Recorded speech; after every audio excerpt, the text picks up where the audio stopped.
Doctor talks కార్యక్రమానికి స్వాగతం. గురక మీ చుట్టూ ఉన్న వారికి చాలా చికాకు కలిగిస్తుంది. మనం దానిని గుర్తించలేకపోవచ్చు. కానీ గురక ప్రియమైన వ్యక్తి, పిల్లలు, స్నేహితుల నిద్ర నాణ్యతకు భంగం కలిగిస్తుంది మరియు అలసట మరియు చికాకుకు దారితీస్తుంది. కానీ ముఖ్యంగా ఇది పేలవమైన ఆరోగ్యానికి సంకేతం మరియు గురకకు స్వయంగా ప్రమాదకరమైనది. అయితే గురక సమస్యలు చిన్న పెద్ద అనే తేడా లేకుండా వస్తూ ఉంటుంది. అసలు గురక సమస్య ఎందుకు వస్తుంది, దానికి ఎలాంటి చికిత్స ఉంటుంది, వీటి గురించి చెప్పడానికి ఈరోజు మనతో పాటు ఉన్నారు consultant ENT head and neck surgeon doctor Sandeep Dachuri garu మనతో ఉన్నారు.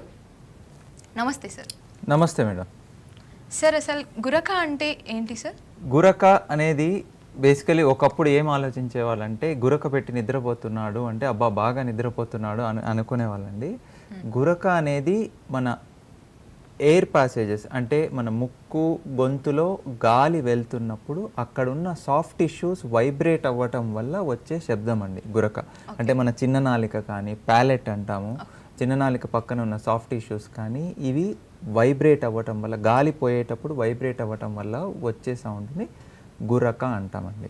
ఓకే సార్, అదేవిధంగా ఇది చిన్న పెద్ద అనే తేడా లేకుండానే చాలా మందిలో ఈ ప్రాబ్లం అనేది క్రియేట్ అవుతుంటుంది కదా. అవునండి. దానికి చిన్నపిల్లల్లో మోస్ట్ కామన్గా ఏంటంటే ఈ టాన్సిల్స్ అనేటివి, అడినాయిడ్స్ అనేటివి ఒక ఏజ్ నుంచి పెరుగుతూ వస్తాయి. అంటే 3 ఏళ్ళు 2 ఏళ్ళ వయసు పిల్లల నుంచి 6 ఏళ్ళు వచ్చేసరికి బాగా పెద్దగా అవుతాయి అడినాయిడ్స్, టాన్సిల్స్. ఇవి పెద్దవై మళ్ళీ 7 ఏళ్ళు 8 ఏళ్ళు వచ్చాక నిదానంగా వాటి సైజ్ తగ్గుతూ వెళ్తుంది. 12 ఏళ్ళు వచ్చేసరికి యూజువల్లీ అడినాయిడ్స్, టాన్సిల్స్ చిన్నవి అవుతాయి. సో ఇవి మరీ పెద్దగా ఉన్న వయసులో 6 ఏళ్ళు లేదా 5 ఏళ్ల వయసు పిల్లల్లో ఏంటంటే ఇవి గాలి పోవటానికి అడ్డుపడుతుంటాయి అడినాయిడ్స్, టాన్సిల్స్ అనేవి. సో పిల్లల్లో మోస్ట్ కామన్గా ఈ అడినాయిడ్స్, టాన్సిల్స్ పెద్దగా ఉండటం వల్ల గురక వస్తుంది.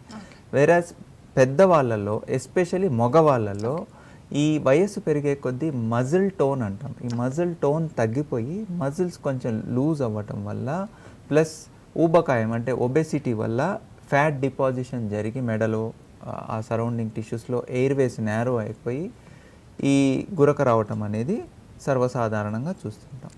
వేరాజ్ ఫీమేల్స్లో ఒబెసిటీ అంటే ఊబకాయం ఉన్న వాళ్ళలో గురక ఉంటుంది, లేదా పోస్ట్ మెనోపాజల్ ఒక వయస్సు అయిపోయిన 50 ఏళ్ళు పైబడిన లేడీస్లో కూడా ఈ గురక అనేది సాధారణంగా చూస్తుంటాం. ఓకే సార్, అదేవిధంగా ఓఎస్ఏ అనగానేమి సార్? ఓఎస్ఏ అంటే అబ్స్ట్రక్టివ్ స్లీప్ యాప్నియా అంటాము. ఇందులో పేషెంట్కి గురకతో పాటి నిద్రలో మధ్య మధ్యలో ఊపిరి తీసుకోవటం ఆగిపోవటం అనేది ఉంటుంది. నిద్ర లేవంగానే ఫ్రెష్గా అనిపించదు. And excessive day time sleepiness అంటాం మెడికల్ టర్మ్స్లో. అంటే పగలు ఎక్కడ కూర్చుంటే అక్కడ నిద్రపోతుంటారు, మీటింగుల్లో నిద్రపోవటము, డ్రైవింగ్ చేస్తూ నిద్రపోవడం, ఇవన్నీ సిమ్టమ్స్ ఉంటాయి. సో దీనిని అబ్స్ట్రక్టివ్ స్లీప్ యాప్నియా సిండ్రోమ్ అంటాము. ఈ simple snoring, obstructive sleep apnoea syndrome అనేది ఒక స్పెక్ట్రమ్ అనుకోవచ్చు. అంటే ఒక రెయిన్బో అనుకుంటే రెయిన్బోలో వేరు వేరు కలర్స్ ఉన్నలాగా ఈ స్పెక్ట్రంలో సింపుల్ స్నోరింగ్ అనేది ఒక ఎండ్లో ఉంటే ఈ అబ్స్ట్రక్టివ్ స్లీప్ యాప్నియా అనేది ఇంకొక ఎండ్లో ఉంటుంది. ఈ అబ్స్ట్రక్టివ్ స్లీప్ యాప్నియాలో మళ్ళీ మైల్డ్, మోడరేట్, సివియర్ అని క్లాసిఫై చేస్తాము. So simple snoring, obstructive sleep apnoea అనేవి ఒక స్పెక్ట్రంలోనే రెండు వైపులా ఉన్నది. ఓకే సార్, అదేవిధంగా ఇప్పుడు పిల్లలు, పెద్దలలో స్లీప్ యాప్నియా వాటి యొక్క లక్షణాలు ఏమిటి? పిల్లల్లో ఎస్పెషలీ స్లీప్ యాప్నియా ఉంది అంటే పిల్లలు బేసిక్గా గురక పెట్టకూడదండి. పిల్లలు గురక పెడుతున్నారు అంటేనే ప్రాబ్లం ఉంది అనేది, ఎయిర్వేలో ఏదో అబ్స్ట్రక్షన్ ఉంది, వాళ్ళకి అడినాయిడ్సో, టాన్సిల్సో లేకపోతే ఇంకో ప్రాబ్లమో దానివల్ల గురక పెడుతున్నారు అనేది ఒకటి. వాళ్ళకి స్కూల్లో పర్ఫార్మెన్స్ తగ్గిపోతుంది, డిస్టర్బ్డ్ స్లీప్ ఉంటుంది. ఒక చోట పడుకోబెట్టిన బిడ్డ ఒక చోట ఉండడు, కదులుతూ ఉంటాడు బెడ్లో, పూర్తిగా నైట్ బాగా పడుకోరు. కొన్ని విచిత్రమైన పొజిషన్స్లో పడుకుంటారు. కొంతమంది పిల్లలు తల బాగా ఎక్స్టెండ్ చేసి వాళ్ళకి ఏ కంఫర్టబుల్ పొజిషన్లో గాలి ఆడుతుందో ఆ కంఫర్టబుల్ పొజిషన్లో మాత్రం పడుకుంటారు. మామూలుగా 3 ఏళ్ళకి 4 ఏళ్ళకి బెడ్ వెట్టింగ్ అంటే నిద్రలో మూత్రం పోయటం అనేది తగ్గిపోవాలి. ఆ క్రమశిక్షణ రాదు. వీళ్ళు 6 ఏళ్ళైనా 7 ఏళ్ళైనా ఈ గురక పెట్టే పిల్లలు బెడ్ వెట్టింగ్ చేస్తూ ఉంటారు, స్కూల్లో పర్ఫార్మెన్స్ తగ్గుతుంది, పళ్ళు క్రౌడెడ్గా వస్తాయి వీళ్ళకి, పాల పళ్ళు ఊడిపోయి పర్మనెంట్ టీత్ రావటం అనేది, నోరు తెరుచుకొని నిద్రపోతారు కదండి, దానివల్ల హై ఆర్చ్డ్ ప్యాలెట్ అంటాం. అంటే ఈ నాలుగు ఎక్కడపై రెస్ట్ అవుతుందో ఆ ప్లేస్ నోరు తెరుచుకొని నిద్రపోవటం వల్ల బాగా హై అయిపోతుంది. ఇలా ఉండాల్సిన ప్యాలెట్ ఇలా హై అయిపోతుంది, పళ్ళన్నీ క్రౌడెడ్గా వస్తాయి, ఒక పండు మీద ఇంకొక పండు రావటము ఇలాంటివి ఉంటాయి.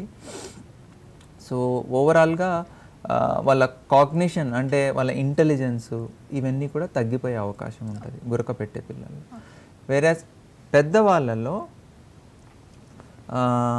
పగలుపూట ఎక్కడ పడితే అక్కడ తూగటము, రాత్రి పెద్ద పెద్దగా గురకలు పెట్టడము, పక్కన వాళ్ళకు కూడా డిస్టర్బెన్స్ అవుతుంది దీనివల్ల.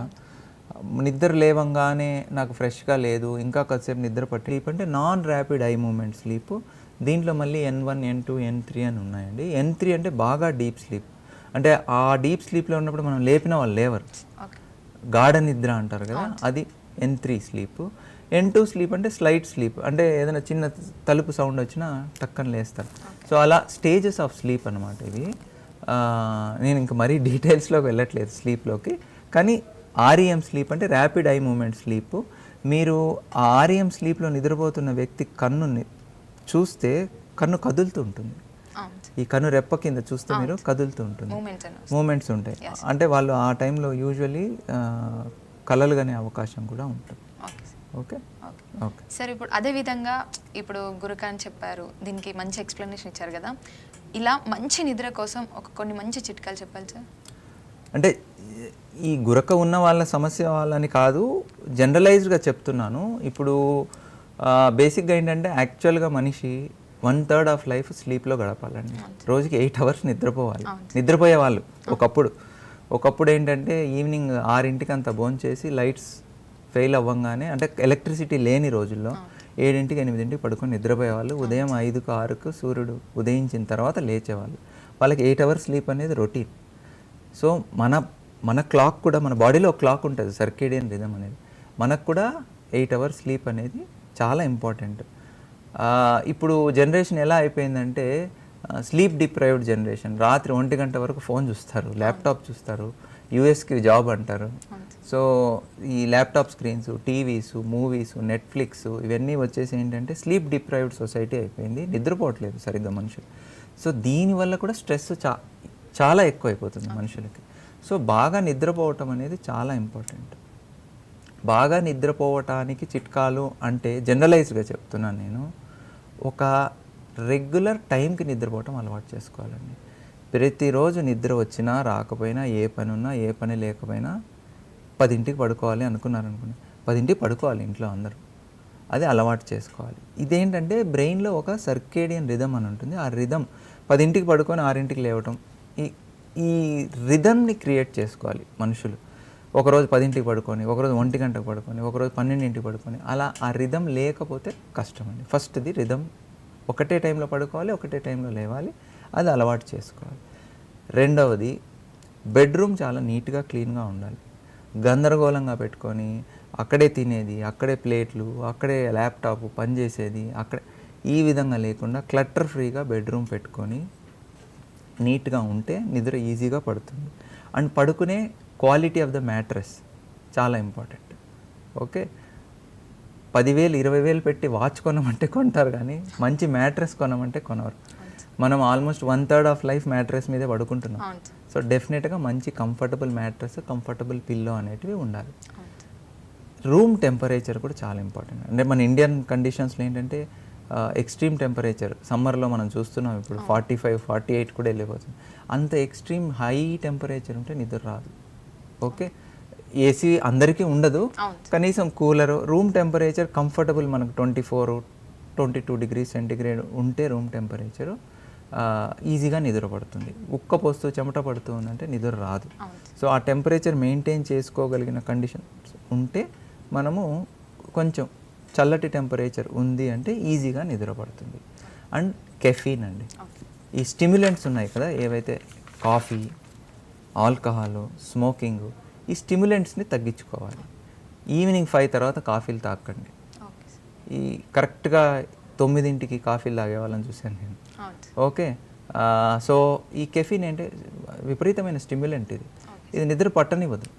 ఓకే, సో ఈ ఈవినింగ్ కాఫీలు తాగటము ఇవన్నీ తగ్గించుకోవాలి. అండ్ స్మోకింగ్, ఆల్కహాల్ ఎంతవరకు కట్ డౌన్ చేసుకుంటే అంత మంచిది. ఓకే, అండ్ ఇంకోటి ఏంటంటే తినటానికి పడుకోవటానికి మధ్యలో గ్యాప్. మీరు మసాలా బిర్యానీలు ఏవేవో బయట ఫుడ్లు 9ంటికి తిని 9:30 పడుకున్నారనుకోండి, కాసేపటికి అదంతా గొంతులోకి వస్తుంది, నిద్ర పట్టదు. సో అలా కాకుండా 7ంటికే తినేసి, అంటే మసాలా బిర్యానీలు తినమని నేను ఎంకరేజ్ చేయట్లేదు, కానీ 7ంటికి తిని ఒక 2-3 గంటలు గ్యాప్ ఇచ్చి ఆ తర్వాత 10ంటికి పడుకున్నారనుకోండి, that is very good. So ఇలాంటివి అలవాటు చేసుకొని ఒక రెగ్యులర్ టైంలో పడుకొని స్టిమ్యులెంట్స్ ఏం ఇంకొకటి స్క్రీన్ టైం అండి. పడుకునేకి 2-3 గంటల ముందు స్క్రీన్ ఆఫ్ చేస్తే బెస్ట్ అండి. ఈ మనకేంటంటే చీకటి అవుతూ ఈ బ్రెయిన్లో మెలటోనిన్ అనే హార్మోన్ సెక్రెట్ అవుతుందండి. అరే చీకటి అవుతుంది, మెలటోనిన్ బ్రెయిన్ సెక్రెట్ చేస్తుంది. ఈ మెలటోనిన్ మనకు బాగా నిద్ర పట్టడానికి ఉపయోగపడుతుంది. ఇది మామూలు రెగ్యులర్గా జరుగుతున్న తంతు కొన్ని లక్షల సంవత్సరాల నుంచి. ఇప్పుడు ఈ స్క్రీన్స్ వచ్చేసాయి, లైటింగ్ వచ్చేసింది, ఎలక్ట్రిసిటీ, బ్రైట్ లైట్స్, టీవీలు, మానిటర్స్. సో వీటి వల్ల ఏంటంటే మనము అవి చూస్తూ ఉంటాం కదా, నైట్ పడుకునే ముందు ఫోన్ తీసుకొని కాసేపు రీల్స్ అవి ఇవి చూడటము. వాటి వల్ల ఏంటంటే ఈ మెలటోనిన్ సెక్రెట్ చేయదు బ్రెయిన్. బ్లూ లైట్ ఉంటుంది వాటిల్లో, వాటి వల్ల మెలటోనిన్ సెక్రెట్ అవ్వదు. మెలటోనిన్ సెక్రెట్ అవ్వకపోతే నిద్ర పట్టదు. సో ఈ మనిషి అనేవాడు ఈ స్క్రీన్కి బాగా అలవాటు పడిపోయి సరే నిద్రపోవట్లేదు. సో ఈ స్క్రీన్స్ కూడా పడుకోనేకి ఒక 2-3 గంటల ముందు నుంచి అవాయిడ్ చేస్తే బెస్ట్. ఓకే సార్, అదేవిధంగా ఇందాక మనం మాట్లాడుకున్నట్లయితే గురకకి వయసుతో సంబంధం లేదన్నారు కదా, అది ఎంత వయసు మీన్స్?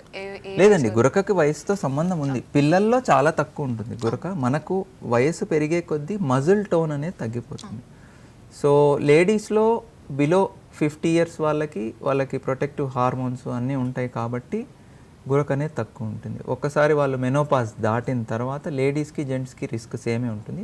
వయసు పెరిగే కొద్దీ డెఫినెట్లీ గురకకి పెరిగే ఛాన్స్ అయితే ఉందండి.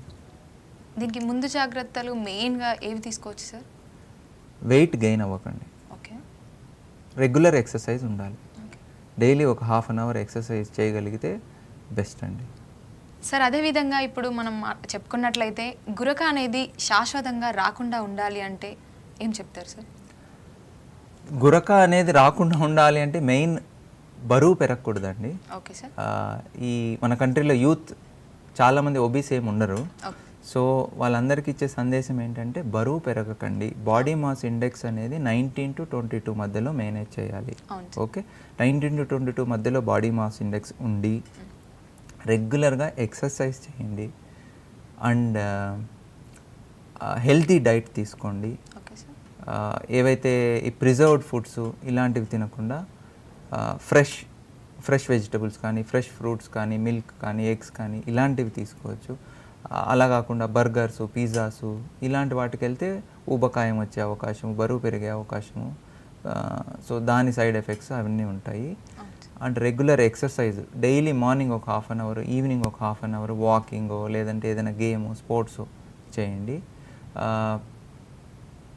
ప్లస్ స్ట్రెస్ తగ్గించుకొని టైం టు టైం నిద్రపోవటము ఇవన్నీ చేస్తే డెఫినెట్లీ ఈ గురక అనే సమస్య రాదండి. Okay sir, thank you sir, thank you so much sir. ఈరోజు గురక గురించి అదేవిధంగా వాటికి ఉపయోగపడే చికిత్స కావచ్చు చాలా చక్కగా వివరంగా చెప్పారు సార్. Thank you.